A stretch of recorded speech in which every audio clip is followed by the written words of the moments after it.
Support for this episode comes from the University of San Francisco's SWIG program in Jewish Studies and Social Justice, better known as JSSJ. The JSSJ department is excited to be offering a graduate-level certificate in JEDI, Justice, Equity, Diversity, and Inclusion. JEDI classes meet the moment with supportive learning that helps navigate an evolving Jewish community landscape. Upcoming courses include Anti-Semitism and Intersectionality with acclaimed professor Aaron Hahn Tapper, and Environmental Justice and Jewish Perspectives, Land, People, and Power, with renowned activist and educational leader Ariella Ronai Hinich. Apply by January 12th to get in on spring classes before they begin. Just head to usfca.edu/JEDI.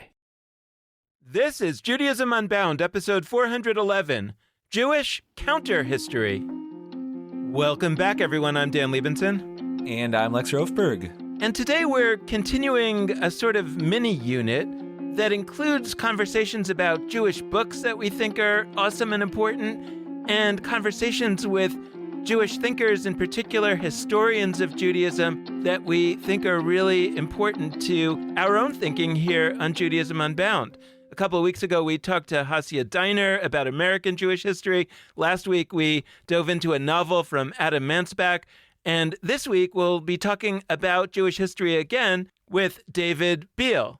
David Biale has written many books about Jewish history.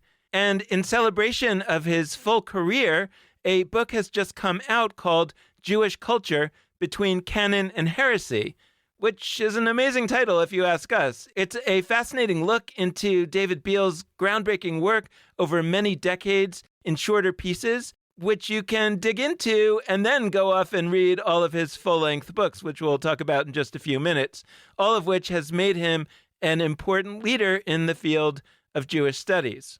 Just like our conversation with Hasia Diner a couple of weeks ago, today's conversation comes from basically a sense that, oh my gosh, why haven't we had this person on Judaism Unbound long ago? And as I think you'll see in the conversation, we should have. Hasia Diner and David Biale are some of really the intellectual giants that our own thinking stands on their shoulders. Before we dive into this conversation, just a reminder that a lot of folks like to make an end-of-year donation to organizations that have served them over the course of the last year. So if we have served you, we hope that you'll consider making a small or large donation to Judaism Unbound. We often talk about $1 for every episode that you've listened to, so maybe you'd consider a gift of $18 or $52. And of course, a lot of people want to make a larger gift so that they can help other people who may not have those resources. There are people who want to make a larger donation because this is an organization that they really care about and they want to facilitate all the other work that we do here. So please head over to judaismunbound.com/donate. And there are all kinds of opportunities for you to make a donation. And while you're at the website, we hope you'll also check out judaismunbound.com/classes to find out about some amazing new mini course options for the Yeshiva that are coming up. They're going to start in mid-January, but you can register for them right now. So head over to judaismunbound.com/classes to learn more about these incredible classes. So just a few words of introduction. David Biale serves as the Emanuel Ringelblum Distinguished Professor Emeritus of Jewish History at the University of California, Davis. He is the author or co-author of 7 books, including Hasidism, A New History, and Gershom Scholem, Master of the Kabbalah. David Biale's most recent book is a collection of his essays, which I mentioned earlier, entitled Jewish Culture Between Canon and Heresy. He is also the editor of 4 other books, including Cultures of the Jews, A New History. David Biale's books have won the National Jewish Book Award 3 times, which is really a lot of times. And in 2011, he won the UC Davis Prize for undergraduate teaching and scholarly achievement. David Biale, welcome to Judaism Unbound. It is so great to have you. Great to be here. So I wanted to start in a way that I wasn't thinking to start here until I watched a video of a talk that you gave recently at UCLA where you were kind of talking about your intellectual biography. And there was a moment where you were describing how things were on campus when you were in college. And like it was those times that I think we think about, the time of the Jewish catalog and the early Chavurah movement and all of these kind of young Jews from the left, and they were dissatisfied with the society around them, and they were doing all kinds of interesting things on campus, particularly in certain kinds of Hillels and things of that nature. And the way that I understood you to be setting that up was that time set you up for your intellectual journey that followed in your scholarship. And we've been exploring the possibility that there are ways in which that time is similar to this time, that there's, again, a kind of dis-ease with the way that the institutional Jewish world is doing Judaism, and that young people are kind of looking for something else, maybe don't quite have it in the way that they already did in the 70s because of some of the work that had been done in the 60s. And so I'm wondering if you can just talk a little bit about what it was like in those days for you as a young person, and how that opened up a set of questions that you then started to explore as an academic, as a scholar. Yeah, so my background actually is untraditional. I was kicked out of Sunday school, out of the Hebrew High in Los Angeles. I did not respond to the sort of standard establishment way of defining Judaism. I think that my Jewish identity was formed in part at summer camp, and I'm not unique in this. Actually, there's a recent book by Sandra Fox on Jewish summer camp. She was a guest. We'll put that episode in the show notes. Oh, wonderful, wonderful. Yeah, that's a book that we published actually in the series that I edit at Stanford University Press. But I also feel attached to it in terms of my own biography. That kind of alternative form of Judaism was something that I imbibed as a teenager, but didn't really plan to pursue it in any professional way at all. When I got to Berkeley as a undergraduate, I found myself after a while in the orbit of this group called the Radical Jewish Union, which was an alternative Jewish group. Hillel was moribund in those days. There was a sense in which if you wanted to be Jewish, you had to do it on your own. And I felt a great kinship with people in that group. Some of those people actually had a religious background, and so I actually learned a great deal about Judaism as a religion from my comrades in the movement. But we were also very political in those days against the Vietnam War, for Soviet Jewry. Our position on Israel was, in a sense, way ahead of its time. We were opposed to the occupation. It was like a youth movement experience, but at the college level.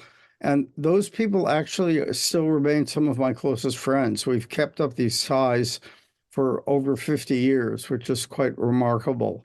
So I actually came to it sort of through the back door, you could say. I saw myself, once I decided to kind of marry my academic interests in intellectual history with my Jewish activity and began to pursue a degree in Jewish history, I saw myself as sort of the apikoros, the heretical wing of Jewish studies. And that has not changed over the years. The fun wing. The fun wing, right. Most of the people in the field in those days were joining the field had a religious background. I did not. I came to it from a different angle, and that has remained really the case up to this day.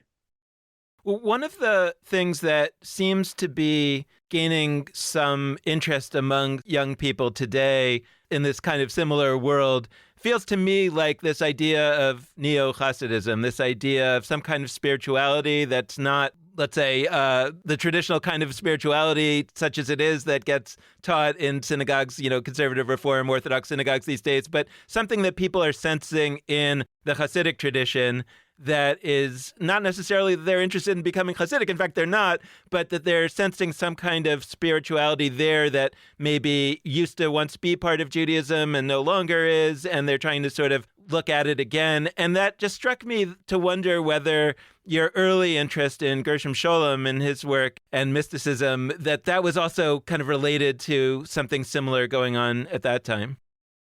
So, yes, I think so. There have been sort of, one might say, in the 20th and 21st centuries, kind of waves of Jewish Renaissance, I would define it. So, back in the 1920s in Weimar, Germany, people like Martin Buber were exploring avenues back to the tradition that were not traditional. And Hasidism played a major role in that. Hasidism was seen, of course, by the bourgeois German Jews as irrational, superstitious. And Buber tried to uncover or recover, one might say, aspects of that tradition that could still speak to modern people. In fact, one of his most important books is called Hasidism and Modern Man.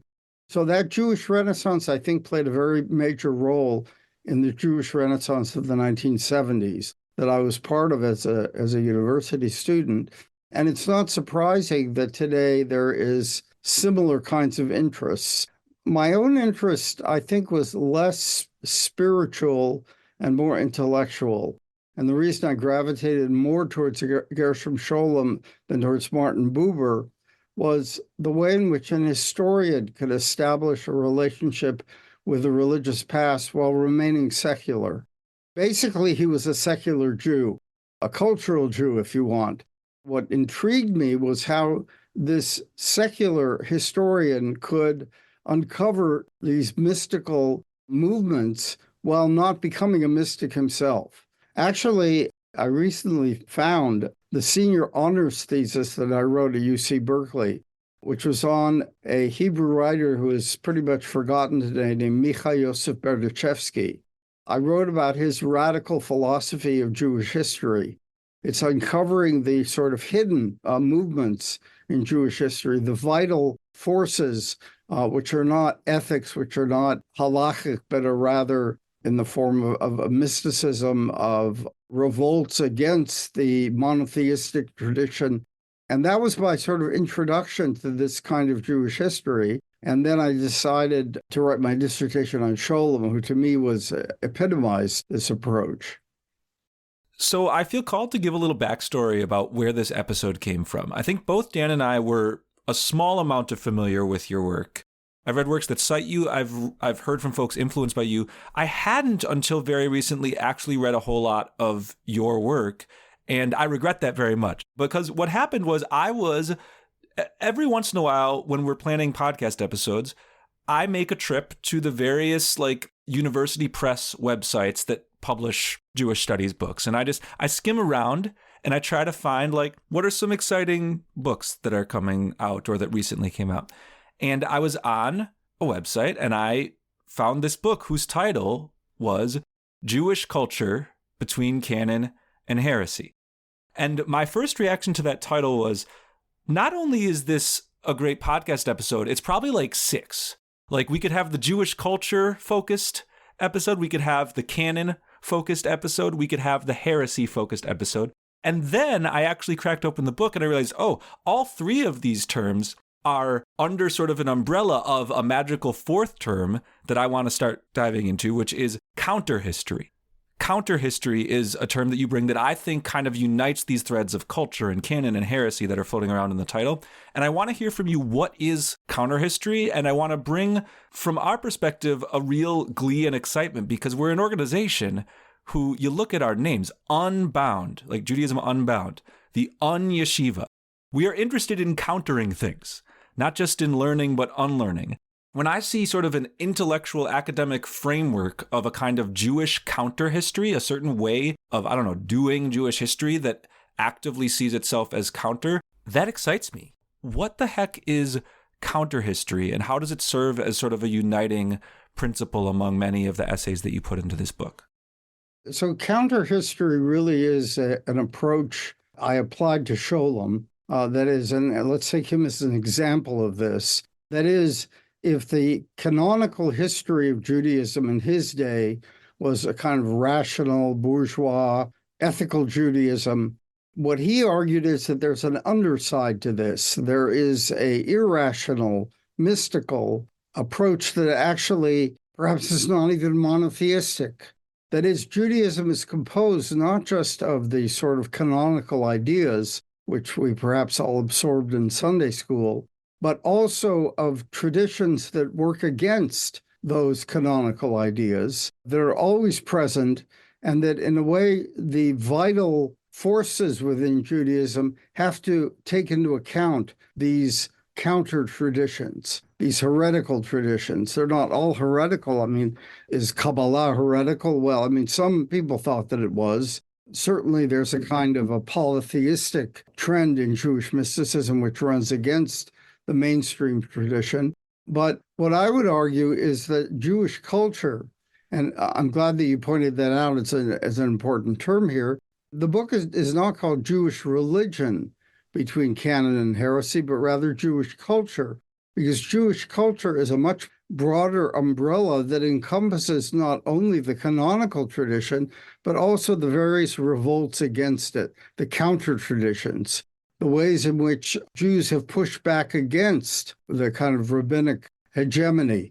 I published a book that I edited, a very large book called Cultures of the Jews. And the argument really is that there isn't one Jewish culture, there are Jewish cultures in the plural, and that each of these cultures consists of obviously the canonical religious tradition, but all kinds of phenomena that push against it. So that's where the counter history comes from. I want to go a little more into the ways you explore that culture and religion dynamic, because I think you're right to say that's a duality that operates a lot. I have this fun little, trick of mine where I'm a rabbi. And so people who are meeting me for the first time, they associate me with the religion side of that duality, which, right. By the way, spoiler alert, I don't think this is a real duality. That's where I'm going with this. But I really enjoy the conversations that arise when I say to people while wearing a yarmulke, while being in a place as a rabbi, that I think of myself as a cultural Jew. They're usually confused, but it's not like a bad kind of confusion. It's like a productive kind of confusion. And it leads to great conversations about what culture means. I think the ways that cultural Jew, quote unquote, have been used sometimes is to imply like, I'm a Jew, but I don't do the religion. I might be interested in like Yiddishism. I might be interested in Jewish pop culture, which is not quite the same as Jewish culture, but is certainly part of it. I don't go to synagogue. I think like that's kind of how I think people sometimes use that phrase, cultural Jew. And I don't think it really serves us. I think that there's a lot more of an overlap between what it is to do Judaism or Jewish religion and what it is to do Jewish culture.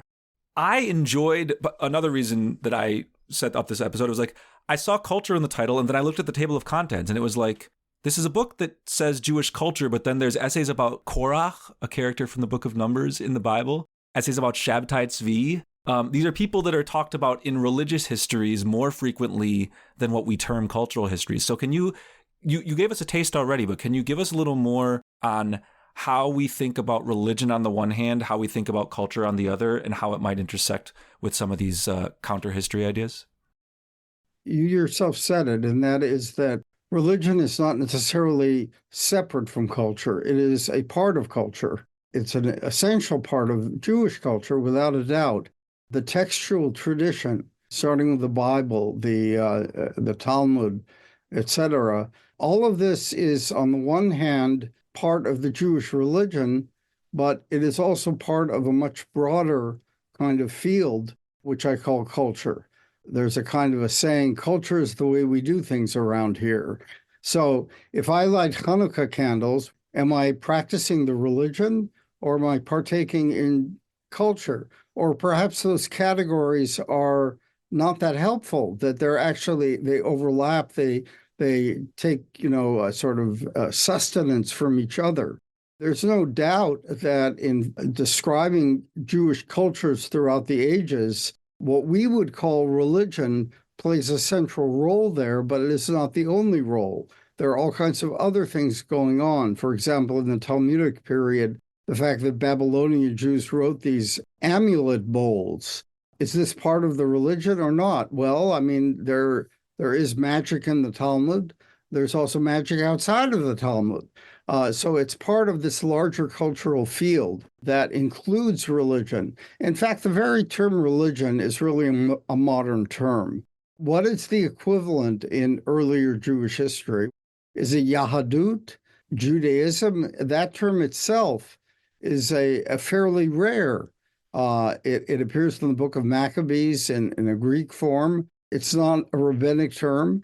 Terms that we use today to signify Jewish religion in fact, are pretty absent throughout Jewish history. And people thought about what they were doing, what they were practicing, which we would call religion, as part of their much broader culture. I don't know if this is going to be a helpful comment or not, but I'm looking for some scholarly language to describe the thing that I'm trying to express, which is that for most of Jewish history and probably human history, if a person had a really important idea that they thought that they had, and they came to a room of people and said, hey, I have a really good idea, maybe they would listen to him, maybe they wouldn't. But if he came and said, God told me this really important idea, then they would all listen. Whereas now, if you come into a room and say, God told me a really cool idea, everybody immediately sends you away and never wants to talk to you again. And so I wonder whether some of the really good stuff, and I'm looking for better language than stuff, that I think of as Jewish wisdom, I mean, I'm not sure if it counts as culture or something else, that is, because I think a lot of times we think of culture as sort of the trappings of our lives. I mean, foodways, clothing, arts, all of which are critically important. But I'm also talking about stuff that we tend to think of as belonging in the category of Jewish religion, but that actually is only using religion as a kind of user interface. And by saying we're secular, we're not religious, we end up throwing all of that away. And that feels tragic to me because there's a lot of really good stuff in there that people are getting confused about. And so I'm wondering, first of all, I think it's probably dangerous to float my little idea with one of the great scholars of Jewish studies, because you could just say that's completely wrong and then I'll be sad and it'll all be over. But if it sort of sounds plausible, like I'm curious if you could layer on some real scholarship onto this. It's absolutely plausible. And I know you're searching for the right language to describe it. I wrote a book called Not in the Heavens, the tradition of Jewish secular thought. And what I argue there is that in the pre-modern period, we already have traditions which, read through our modern eyes, actually look like they're precursors to secularism. So, for example, there's a famous story in the Talmud in which it's all the rabbis against Rabbi Eliezer on a particular legal question. And Rabbi Eliezer invokes all kinds of divine miracles and then finally a divine voice on his side. And the other rabbis completely dismiss that. And they say it, meaning the Torah, is no longer in the heavens. It's here on earth. We decide what it means. Now, the story is more complicated. I could go into it, but that saying, it's not in the heavens, lo b'shamayim hi, is a very, very pregnant saying. And in fact, if you go through what you call the Jewish wisdom throughout the ages, God plays a fairly minor role, if a role at all, in the evolution of those traditions. Because, in fact, what Judaism really is a commentary on an initial revelation, but in the various generations that have come since then, people don't have revelations. In other words, what you're doing is commenting, trying to understand that original revelation in your own terms. And in that sense, what we're doing in the modern period fits right into a much longer Jewish tradition of commentary. So if our shorthand for religion is God, then in Judaism, God plays a fairly minor role. If we take the whole Jewish library, all those shelves of books, there's very little in the way of revelation. One of the really interesting things about the Sabbatean movement is that women became prophets. They would prophesy, they would claim to have some kind of divine revelation about Shabtai Tzvi, but that was a heretical thing to do. And so the role of God in the tradition is a very interesting, almost marginal one. Yeah. I want to live in heresy realm for a while. It's a favorite realm of this podcast. We've had some wonderful episodes in the past with Jay Michelson, who wrote a book about Jacob Frank and who, yes, like us, sometimes advocates for heresy. We don't advocate for heresy just like to be radical, like for its own sake. There's a part of me that might have a little of that. But heresy, it intersects with this notion of counterhistory. It's about seeing as sacred that which others mark as dafka, or like specifically not sacred. veering into realms that are somehow marked as a no-go or taboo. That's how I sort of understand heresy. And another thing that I find so fascinating about your book, I mean, heresy's in the title. I'm kind of interested in this notion of between canon and heresy. Like, what is that spectrum? I've never thought about it as like a spectrum from canon on the one side to heresy on the other, but I'm curious what that phrasing means.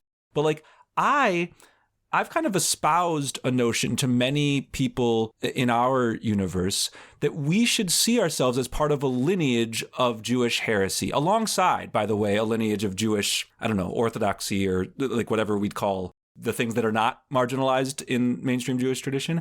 And I even have I have a lineage that's comparable to how the book Pirkei Avot starts, where there it's like Moses gives the Torah to Joshua, who gives the Torah to Bada, and it eventually ends up in the rabbi's hands. I have one that starts with Korach, and then it goes to this guy, Elisha ben Abuya in the Talmud, who is a noted heretic, and then eventually it gets to Emma Goldman in my framework, and then she says, no, I don't really want this. She passes it backward to Baruch Spinoza, who then it goes forward. Like, it's very wacky. But I'm kind of curious to talk more about heresy, because you have some essays in your book that show historical examples, similar to how you just said there's historical precedents maybe for secularism. You show historical examples of how people have seen a figure like Korach in the Book of Numbers, this famous rebel who is theoretically sort of against the authorities of his time, and figures like Shabbatai Tzvi. You alluded to him with the Sabbatean movement. I'm not the first one to sort of read these folks as potentially positive to some degree. And so I'm curious, for our listeners' sake, to be able to just like hear a little bit of a window into those essays, but also more broadly, how might we better think about Jewish heresy, not as like thing to be avoided, but actually rich tradition that we can inhabit? There are different forms of heresy. So obviously Korach was this figure who rebels against Moses, and he says, all the people are prophets. He represents in the biblical tradition definitely a negative figure. To me, what was so interesting is when I began to read the Midrashim, the rabbinic commentaries on Korach, is that they were attempting to, as it were, rabbinize him, to turn him into a kind of a rebellious rabbi, like the kid in the yeshiva who's asking all kinds of what are called in Yiddish klotzkashas, that is, difficult questions that the head of the yeshiva doesn't really want to answer because clearly they lead to heresy. And Korach is just such a figure in rabbinic tradition. That to me is fascinating, to see how somebody who is labeled a villain gets reincorporated back into the tradition through these stories in the Midrash. Then there are other examples. The very first academic article that I published was on Abraham Ibn Ezra. Now, Ibn Ezra, who lived in the 12th century, is one of the canonical interpreters of the Bible, the Mikraot Gedolot, the traditional versions of the Torah consist of three major commentators, Rashi, of course, Ibn Ezra, and Ramban, or Nachmanides. And yet, once we start studying Ibn Ezra, we realize that there are incredibly heretical ideas there. Moses didn't write the whole Torah. There are things that were inserted at a later point. The Torah does not contain all wisdom, which of course was a canonical idea in his day. And he said, no, it doesn't contain all wisdom. It only contains wisdom that pertains to what he calls the sublunar world, our world. If you're interested in the supralunar world, that is the world of the constellations, of the stars, for that you need to go to the astronomers. The Torah will not help you. Right in the core of the canonical tradition, we have a writer who is toying with all kinds of what we would, I think, have to call heretical ideas. Not only that, but Ibn Ezra also hints at various people in his intellectual orbit who are saying things even more radical than he is. Back in the 12th century, we have an intellectual world which to some degree resembles our own, which is toying with various ideas that may not be acceptable sort of in the synagogue. They're not mainstream traditions. They are criticisms of it. They are new takes on it. Is it your sense that when those things were going on, like when Ibn Ezra was writing, or when the various books of the Kabbalah, when those were written, the different people think those are different times. And you said, like, now the Kabbalah is not considered heretical by most Jews. But I guess my question is, when the people are writing these, is it your sense that they perceive of what they are writing as heretical, or that they actually perceive of what they're writing as reasonable in the time that they're writing it? And then maybe at a somewhat later time, it becomes heretical because there's kind of a lockdown, a kind of more conservative lockdown of society. I mean, I wonder about this sometimes within the Talmud itself. It feels like there's layers of times that were more open and times that were more closed. And an idea in a certain environment, an idea can be, a little edgy, but okay to be speculating in that way. Then a few decades later, it kind of locks down in a more conservative environment.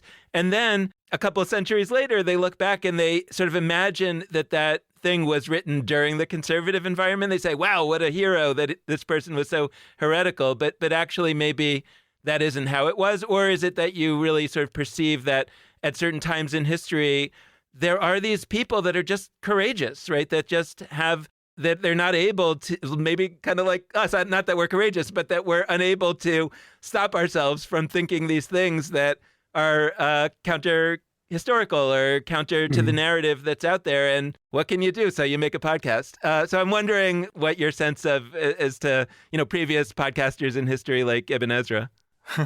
So I think it's a really good question.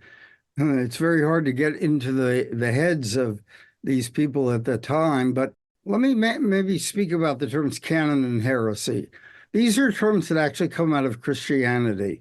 And even though, of course, Jews have a sense of what is canonical and what is not, and they don't have a problem labeling certain things heretical, in a sense, these categories do not apply that well to Judaism. And in fact, in every generation, there is, I would say, greater intellectual freedom than we might assume. And that's why the Talmud contains such a plethora of radical ideas, of counter traditions, of minority voices who articulate views that we find hard to understand, that they could articulate in a book that we consider canonical. I would say that Jewish tradition in general, and I mean, this is not original with me, is to say, two Jews, three opinions, or minority opinions are always preserved.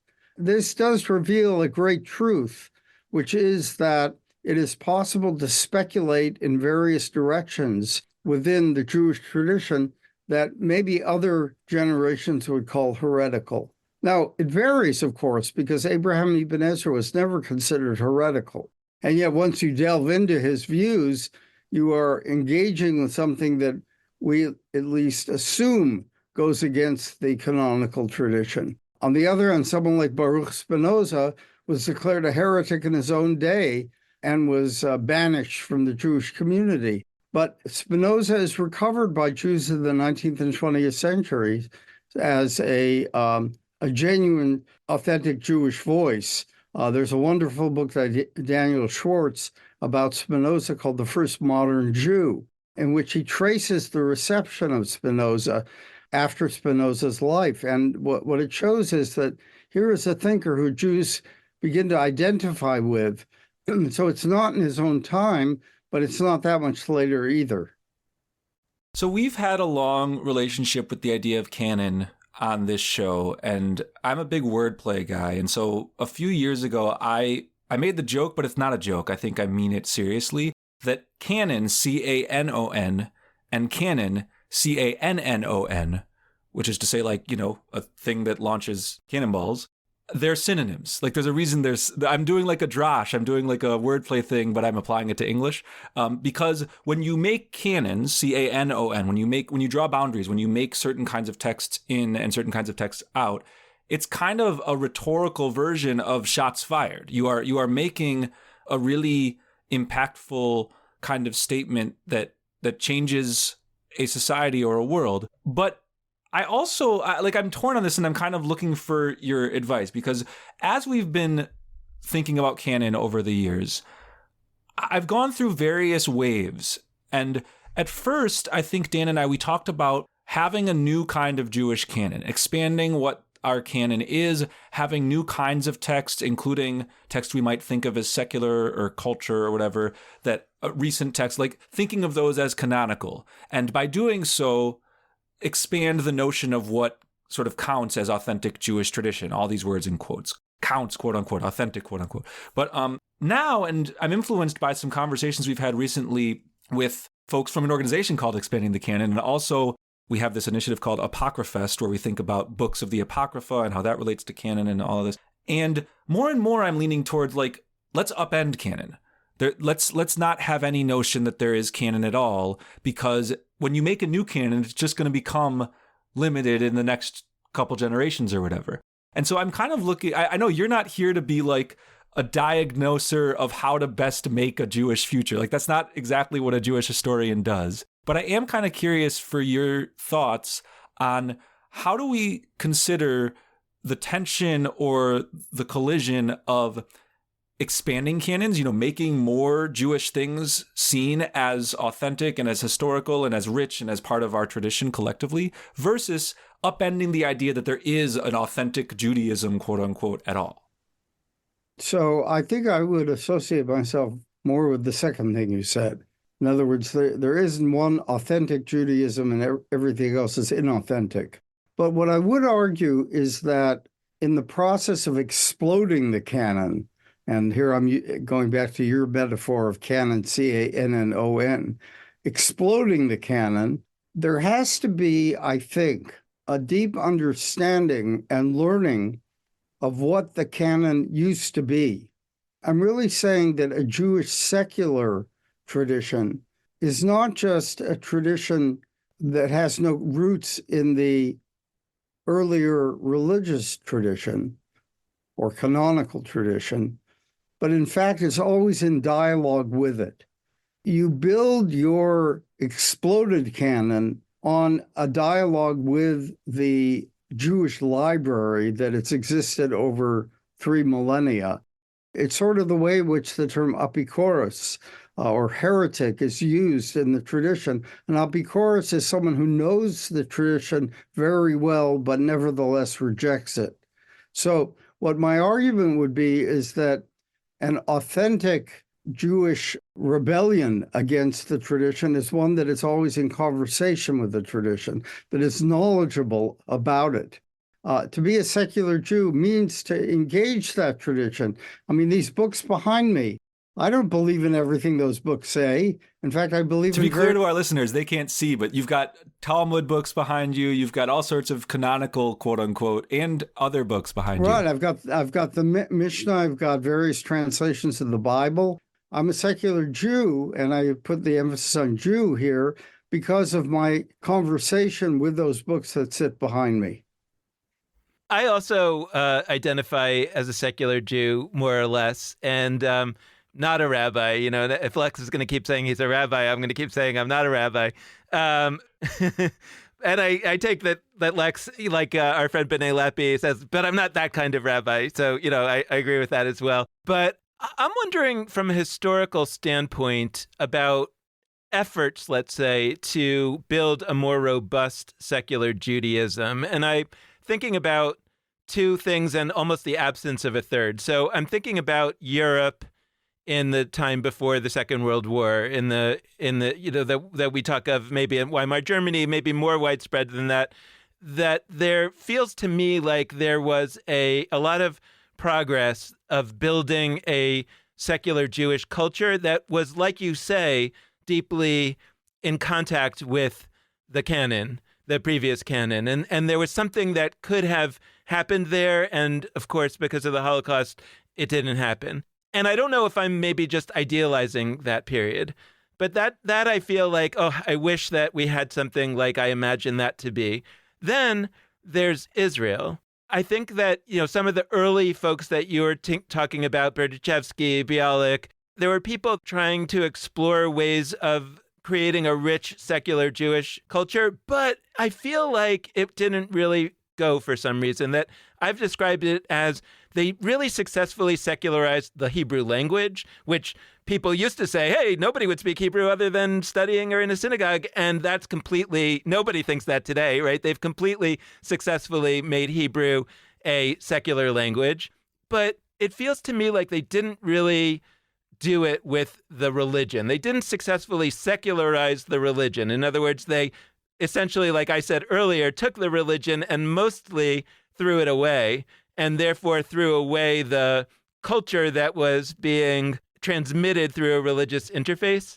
And I'm curious if you agree with that. I'm curious whether you see the history of Israel over the last century as perhaps a place where, putting all the politics aside, a place where this kind of rich secular culture that we could dream of actually has existed more than I'm giving it credit for. And then the third place is America and the rest of the world, where it feels to me like, because of various ways that America is, where in the early days religion was very central to what it meant to be an American, so the Jews thought they had to be more Jews by religion, that the whole idea of being a secular Jew never really caught on at all. And so therefore that rich secular culture hasn't emerged in America. So I'm wondering whether that analysis is more or less right, and if you could add to it in various ways, and also whether you think, like, maybe, again, this isn't something that you think about, but how might we, who are trying to bring about the kind of secular culture that I think you're dreaming of and talking about, that's deeply connected to the canon, how might we do that, learning from history in ways that perhaps were successful in the past, or learning from what hasn't been successful? I mean, I think you're right that the sort of high water mark of secular Judaism was probably 100 years ago, both in terms of movements in Europe, like the Bund, like the Tarbut movement, but an attempt really to fashion a secular Jewish culture was rooted in mass movements. In Israel, whatever one thinks of what has happened with Zionism, its great achievement was to create, not just to revive the Hebrew language and make it a secular vernacular, but also to create a Hebrew culture.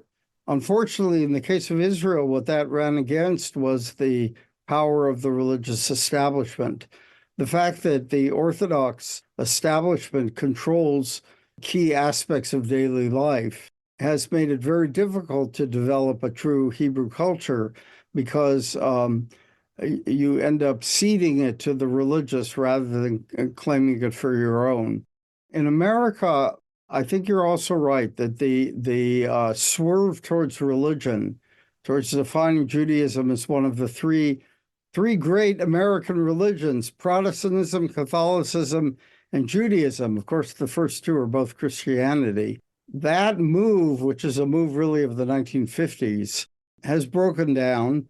And I think we are seeing various types of experimentation, of which Judaism Unbound is one, trying to formulate a new kind of approach to Jewish identity. Where this will go, I don't know. The degree to which it is grounded in the Jewish library is essential to its success.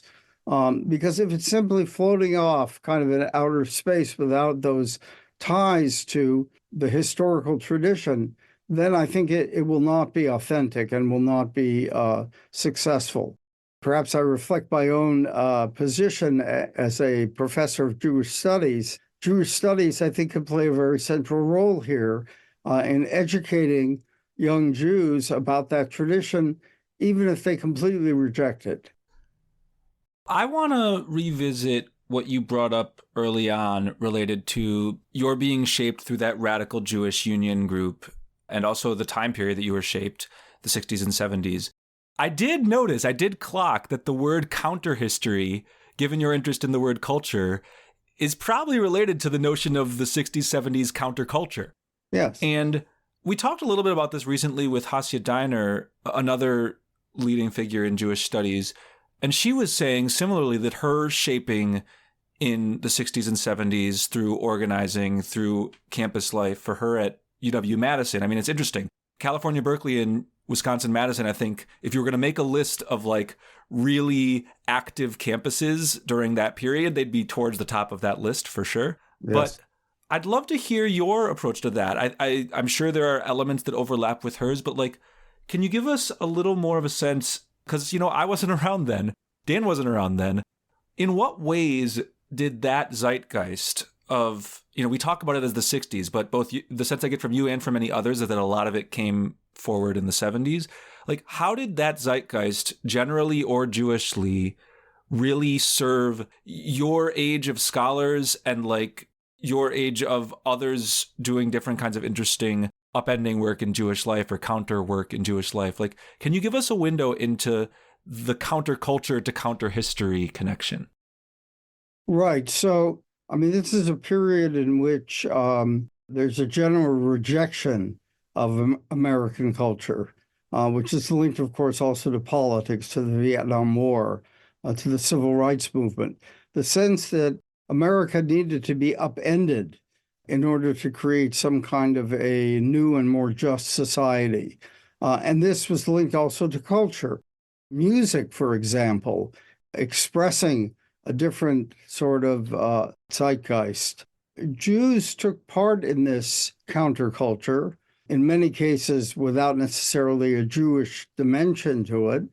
But there was also a sense among young Jews that we wanted to participate in this counterculture as Jews, that we wanted to realize our identity as Jews through opposition to establishment American culture. And that's where it came out of. So the Havurah movement was a very important element in this. Various kinds of experimentation on campuses like Berkeley and Wisconsin, I think, very important. Many of us went to Israel during those years as volunteers on kibbutzim. This is the pre-birthright attachment to Israel. In other words, it's not a free trip that is curated by adults, but rather you went on your own dime, and you explored the country, and you explored what it meant to live in a living Jewish culture, which is what Israel was in those days.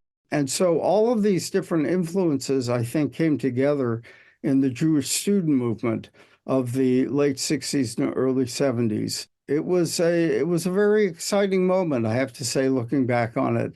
We were inventing it ourselves. It wasn't handed to us by adults, but instead was fashioned by young people. The major question today is, are young people, once again, in an entrepreneurial fashion, creating something new, something that is not being handed to them by an older generation?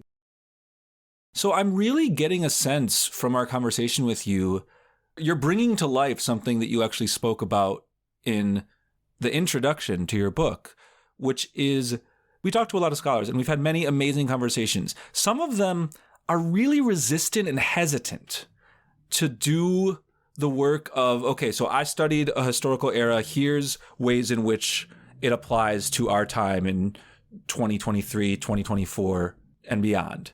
They don't want to do that. And there's this, one of the swear words of academia. There's different swear words in different contexts, different curses. And one of them is presentism. You're doing presentism. Mm-hmm. And you're applying your contemporary 21st century lens onto the past in ways that make you misunderstand the past. We and you and others, we don't want to be doing that. But as a podcast, we are very interested in that mapping work of historical learning onto our now. And you also seem interested in that. And so I guess I'm curious as we close to think about like that endeavor, because it's a complicated one.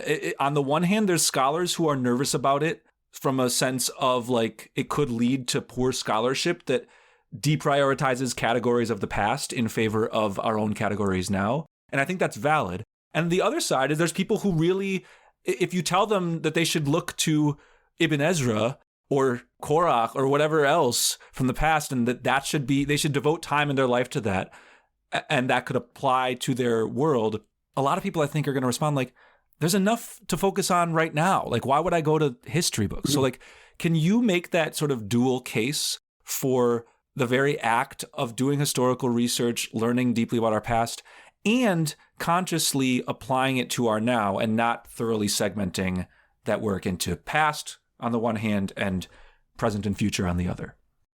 Right. So in the introduction to this book, I make a distinction between presentism and constructivism. I define my method as constructivist. What do I mean by that? I mean that our present moment throws up certain questions for us. So one example is sexuality is, since Michel Foucault has become a kind of a central theme in our understanding of the world. Now, what we do is we take questions from the present and we apply them to the past. In other words, we ask of our sources, what do our sources think about sexuality? And I don't want to force the sources to say something that is necessarily the same as what I would say, but I want to see what those sources say about a contemporary question. And it may be something quite different, quite alien from my present understanding. And that's the way we construct a secular Jewish tradition, is by constructing the past according to contemporary questions, but allowing that past to be authentic to itself. We do not want to distort the sources. We want them to speak in their own voice. And what I've argued during this podcast is that you can't have an authentic cultural Judaism or secular Judaism today that is divorced from that past. The past has to be part of it.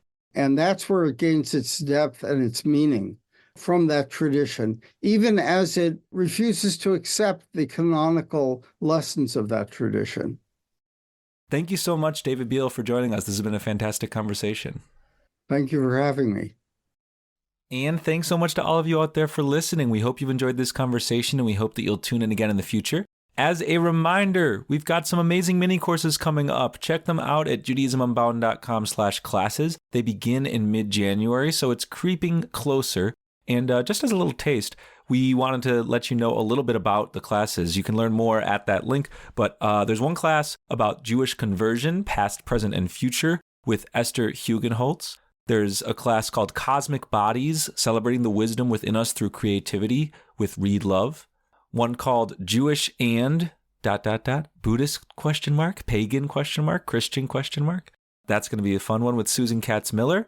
And finally, there's a mini course with some schlub named Lex Rofberg.